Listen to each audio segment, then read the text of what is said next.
Would you like anything else while you're waiting? Grab a seat inside Salt Lake City's Green Pig, and your restaurant experience I'll grab you some menus as well. is pretty traditional. You got Kenneth in there mixing the drinks, Claudia chopping up that grill. Ooh, that smells good, Claudia. And the nice lady there hustling from table to table to table. I'll be right back with yours, okay? Well, that's Robin, whose sole purpose is to make sure your entire experience How are you? is a good one. What would you like to drink? And if it is, There you are. Thank you so much. at the very end of that experience, We earn it. We earn higher tips. now you give her a tip for a job well done, right? Without them, we wouldn't be able to pay our bills, so. So here's an honest-to-goodness question. Have you ever, No. like ever, given the server their gratuity Didn't even know it was a thing. before the job was done? The thought of it never even crossed my mind, so. All right, John well, let me tell you whose mind it has crossed. And are you dining in or taking out? Anyone who either owns or works Anything else I can get for you? fast casual restaurants. You know the places I'm talking about, right? Chicken, soda, brisket, tacos, cookies, you name it. What can I get for you? Pretty much any restaurant or shop where you stand in line, order your food. Good to finish that up on your end. Once they ring up that bill, This is going to ask you for an option to tip. They flip that around. Do I have to tip because they're looking at me? We're standing there waiting for you. Well, are you going to tip us? Do I do it? Are they going to tip? Do I tip? Why are you putting me under this pressure?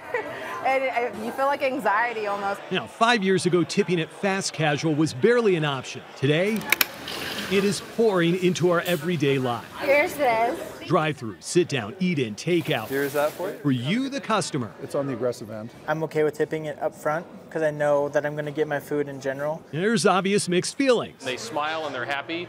I'm happy to tip. No, I feel like they have to prove that they deserve that. But to the folks running these restaurants, The first time I saw it, I was surprised by it. it may be saving their bacon. And I've been in the food industry for a big majority of my life where it's like, oh, okay, we're doing this now. Jessica Moyer is with Savory Management, a group overseeing several restaurants here in Utah. And you're good to take a seat wherever, and we'll bring that food out for you. And with the industry flooded in those help wanted signs, she says that tipping incentive helps them hire employees, retain employees, and it doesn't cost them a dime. We have to fight for every single individual that chooses to work with one of our companies. Swipe, tap, or insert your card below. And it's a huge competitive advantage to be able to offer the tip option versus somebody who doesn't.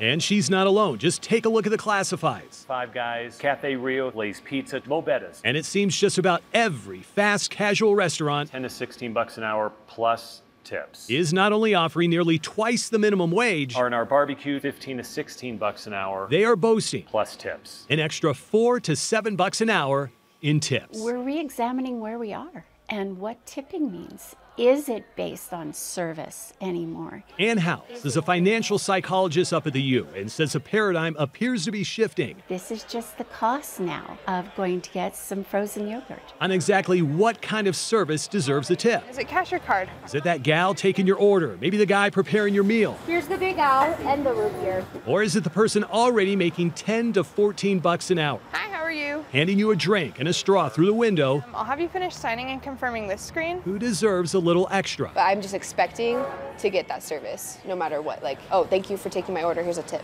You're already getting paid to do your job. According to point-of-service company Square, over the last couple of years, Utahns have been tipping between 20 and 25% at these fast casual restaurants. And what side do you want? Money, we are told, is pooled and then shared evenly among those who are working behind the counter. I'll have that right out to you. And while you may never see or even interact with the people you're tipping, I do still tip. most customers we spoke with are totally okay with that. At the end of the day, it's my money, right? Happy to give a few extra bucks. You guys are all set. But what they are not okay with 10%, 15%. is the social anxiety, that perceived pressure, You always worry they're going to do something to your food if you put zero. and the feared judgment that seems to come 25%, no tip. wherever your finger lands. Oh, they're looking at me. What do I do? You're almost like in a social contract at that point, especially if they're making eye contact at you. So Do they know right away if you've tipped? No, it isn't something that they see directly on the register. They're not like, yes, I just got a tip, and they're not treating you differently if you didn't tip. Let's do that for you. Like it or not, pre-tipping is becoming a cultural norm. Good for employers, maybe even better for employees. And while it's completely backwards from tradition, servers like Robin Have a good day, you guys. Thank you. believe there is no substitution for earning gratuity at the end of your experience It's very motivating to do a better job. in what seems to have become Sounds good. Thank you, guys. the old-fashioned way. It's a totally different experience at a sit-down bar or pub.